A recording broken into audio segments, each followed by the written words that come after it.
मेरा सवाल पार्टी हारी थी, वो वेंटिलेटर पे चली गई थी। राहुल जी मेरा सवाल ये है, कांग्रेस के स्टेक्स दांव पर थे, कांग्रेस के पास एक टेस्टिंग ग्राउंड था जहां वो इंडिया अलायंस या विपक्षी एकता को टेस्ट कर सकती थी कि आखिर इसका फायदा माइलेज कितना मिल रहा है।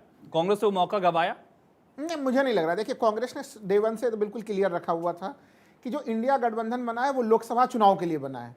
तो वैसे ये क्लैरिटी क्या अखिलेश यादव को नहीं थी? मैं ममता कह रहा हूं बनर्जी कि को क्यों कहना पड़ा कि अगर इंडिया अलायंस एक साथ लड़ता या बाकी दलों के जो प्रत्याशी थे नहीं उतरते तो स्थिति बेहतर होती या अलग होती? मैं मानता हूं, देखिए, कुछ संवादहीनता की कमी रही होगी, क्योंकि सितंबर के बाद से फिर जो है कि अगली बैठक नहीं हुई। तो अगली बैठक नहीं हुई तो ये मैं जरूर मानता हूं कि एक संवादहीनता की स्थिति रही, नंबर वन। नंबर टू की कमलनाथ जैसे वरिष्ठ नेता को जो शब्दों का प्रयोग उन्होंने एक पूर्व सम्मानित मुख्यमंत्री के लिए किया, अखिलेश जी के लिए, वो शब्द का प्रयोग उन्हें भी वो नहीं करना चाहिए। एक ये चीजों का, गठबंधन धर्म के इन चीजों का ध्यान कमलनाथ जी को रखना चाहिए। लेकिन इन सबों के मामले को लेके कि अभी अगर इस समय ये बैठक कल की टल गई तो ये मान लेना कि नहीं, टीम इंडिया जो है कि वो कमजोर हो गई, लोगों ने छोड़ दिया। मैं मानता हूं, रुकिए ना, सुनिए, मैं एक लाइन पूरा कर दूं। मेरा सवाल सुन लीजिए, आप ही से अलग नहीं जा रहा हूं मैं। आपने खुद कहा संवादहीनता की बात देखी गई है। ये संवादहीनता नहीं तो क्या थी कि खड़गे साहब ने बैठक बुलाई और सहयोगी दलों के नेताओं को, मुख्यमंत्रियों को, पूर्व मुख्यमंत्रियों को जानकारी नहीं थी? संवादहीनता है? नहीं, देखिए, ये तो जानकारी दी गई है। हमें लग रहा है काफी शॉर्ट टर्म में एक तरह से निर्णय लिया गया। जो कई लोगों के बयान आए हैं कि मतगणना के जस्ट 2 दिन पहले लिया गया ये चीजें। लेकिन इसके कारण से जब भी बैठक का फैसला लिया गया हो, एक बार लाइन तो पूरी हो जाने दीजिए। सुनिए ना, जब भी बैठक का फैसला लिया गया हो, जो आपके अलायंस पार्टनर उनको इन्फॉर्म तो करेंगे आप? उनको इन्फॉर्म तो किया ही गया होगा। मैं कह रहा हूं उनको इन्फॉर्म किया ही गया था। देखिए, किसी ने ये घोषणा नहीं की है, जो जिस तरह से तमाम लोग इसको प्रदर्शित कर रहे हैं, क्या किसी ने टीम इंडिया में घोषणा की कि वो टीम इंडिया छोड़ के जा रहे हैं? यहां तो देखिए, हम लोग अगर देखें, AIADMK वो छोड़ के, एनडीए छोड़ के जा चुकी है, कुकी पीपुल्स अलायंस छोड़ के जा चुकी है, वो छोड़ के आपके गठबंधन में लोग छोड़ के गए ना। यहाँ पे गठबंधन में पार्टियों को बारी से वो इनको नहीं मानना चाहती, इनके साथ सुन लीजिए पहले जरा। ठीक है राहुल जी, जल्दी कंप्लीट करिए। मैं कह रहा हूं संक्षेप में कि देखिए, पहले वो संख्या 26 की थी, बाद में वो संख्या 28 की हुई है। तो क्या वो संख्या घट के 28 से फिर से 27 पहुंची टीम इंडिया की? नहीं पहुंची है। और मैं एक चीज दावे के साथ कह रहा हूं कि टीम इंडिया में चट्टानी एकता इसलिए नहीं हुई कि उनके नेताओं की क्या इच्छा है। टीम इंडिया का जो गठन हुआ है वो वहां के जनता के दबाव में क्षेत्रीय टर्म आप यूज कर रहे हैं वो रिफ्लेक्ट क्यों नहीं हुआ? उनके बयानों में क्यों नहीं झलक रहा है चट्टानी एकता का? अखिलेश यादव का स्टेटमेंट हमारे मंच पर उन्होंने आज बोला कि अगर जो नतीजा है वो दरअसल गठबंधन को मजबूत करेंगे। आप उसको समझ रहे हैं ना? क्या कहा अखिलेश यादव ने कि कांग्रेस की हार गठबंधन को मजबूत कर रही है? ना, मैं भी इस चीज से सहमत हूं। देखिए, जिस तरह से छत्तीसगढ़ वगैरह में जो है कि कांग्रेस की हार हुई है आत्मविश्वास के कारण से, इन चीजों के कारण से मैं भी मान रहा हूं। ऐसे स्थिति में ये जो हार हुई है, ये इससे कई सारे कमियों पे होमवर्क करने का पूरा राकेश शेट्टी जी, कांग्रेस का आत्मविश्वास 23 में कांग्रेस को ले डूबा। ये कांग्रेस के सहयोगी दलों की तरफ से या इंडिया अलायंस के जो बाकी दल हैं उनकी बयानों में बात झलक रही है। कहां दिक्कत हुई? और अगर 23 की चढ़ाई में स्थिति है, फिर 24 की लड़ाई में कहां है आप लोग? देखिए आयुष जी, अभी एक राजनीतिक विश्लेषक जो अपने आप को कहते हैं, उन्होंने कहा कि कांग्रेस कमजोर हो चुकी है। मैं सहमत नहीं हूं, क्योंकि ये चारों राज्य में जितना वोट आप देखोगे तो कांग्रेस को 9 लाख वोट ज्यादा मिले और राजस्थान हमारे तो हमारा वोट डिफरेंस सिर्फ 2% है, छत्तीसगढ़ में 4% है और मध्य प्रदेश में 8% का डिफरेंस है। तो हम लोग काफी ऐसा कुछ बड़ा डिफरेंस नहीं है। और नंबर ऑफ वोट्स अगर आप देखोगे तो 9 लाख वोट कांग्रेस पार्टी ज्यादा है, ये बहुत बड़ी बात है। और मैं आपको याद दिला दूं कि 20 साल पहले 2002 में हम 5 राज्य हार चुके थे, फिर भी 2004 में हम लोग ने पहली बार सरकार बनाई। तो वो दोबारा दोहराया जा सकता है, उसमें कोई चीज ऐसा नहीं है कि नरेंद्र मोदी और भारतीय जनता पार्टी को कोई चैलेंज नहीं कर सकता और कोई हारा नहीं। तो ये चैलेंज देखा कि 3 राज्यों में 20 साल, मध्य प्रदेश में 20 साल की एंटी इनकम्बेंसी थी, वहां आप लोग बेटर फाइट नहीं कर पाए। छत्तीसगढ़ जिसको लेकर राजनीतिक हलकों में भी चर्चा थी कि कांग्रेस यहां तो जीतेगी।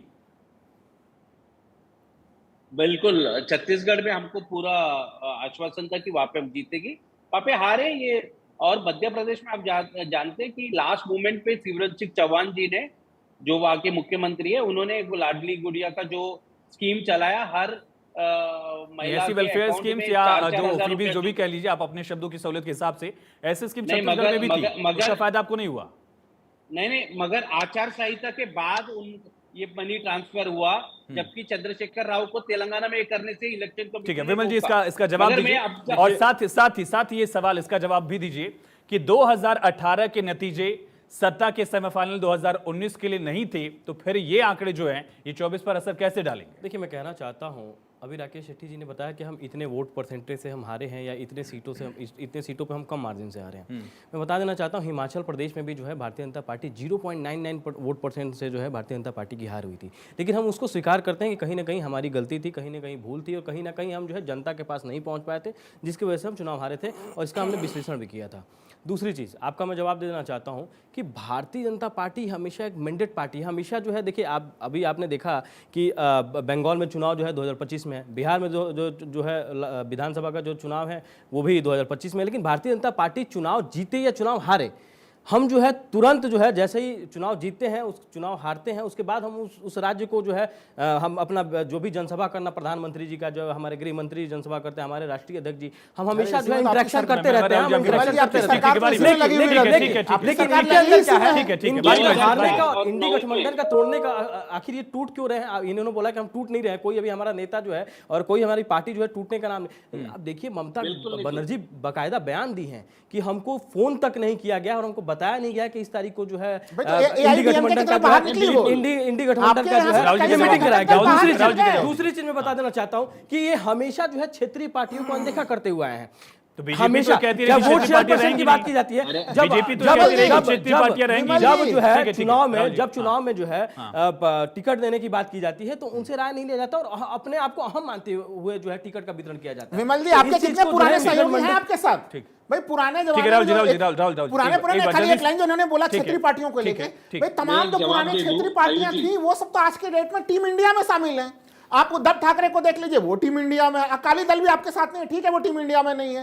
नीतीश कुमार जी आपके पुराने सहयोग टीम इंडिया में है। तो पुराने सहयोगों को ना संभाल के रखने की तो पूरी जिम्मेवारी विमल जी उसमें तो फेल आप ही लोग नजर आते हैं। तो फिर एक बात बताइए, आपने देखा किस तरीके से मध्य प्रदेश में जो है चुनाव जीते हैं, हम क्षेत्रीय पार्टियों को लेकर चलने वाले लोग हैं। आप देखिए उत्तर प्रदेश में भी हम जो है अपने एनडीए के देखिए, इसके अलावा मैं बात करूं छत्तीसगढ़ में, जिस तरीके से छत्तीसगढ़ को जो है एक विश्वासी तौर से, ये बस सिर्फ टीवी में दिखाने के लिए बोल रहे थे कि हमारी सरकार आ रही है। सौरभ दुबे जी, बीजेपी के पास एक इलेक्शन मैकेनिज्म है, बीजेपी के पास इलेक्शन मैकेनिज्म है जिसकी काट है क्या? खास करके देखिए मध्य प्रदेश में सरकार उनकी बनी, अब मुख्यमंत्री कौन बनता है इसको लेकर संशय है, चर्चा हो रही। लेकिन शिवराज सिंह चौहान कल जाने वाले छिंदवाड़ा में, वो छिंदवाड़ा जहां 2019 की लहर में भी बीजेपी नहीं जीती, वहां पर विधानसभा चुनाव में भी बीजेपी को शिकस्त मिली है, वहां पर शिवराज सिंह चौहान जाएंगे एक ऐसे मौके पर जब वो जीत का जश्न मना सकते थे। यानी कि जहां पर भी लूपहोल्स है, जहां पर भी डी कैटेगरी की सीट है, उसकी तैयारी 2024 की अभी से शुरू हो रही है और विपक्षी खेमे में संवादहीनता है। राहुल जी की अगर शब्दों में कहूं मैं,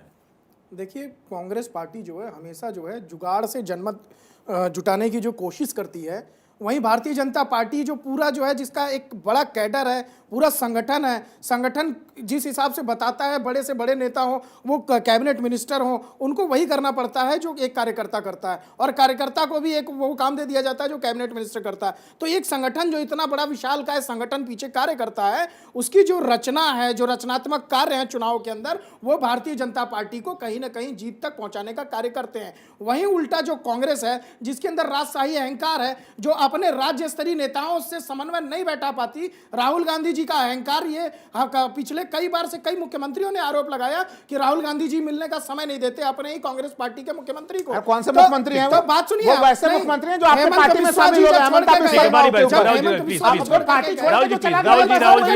पहले मांग रहे थे बारी बारी से मैं आपके पास ही आ रहा हूं। राहुल गांधी जी का जो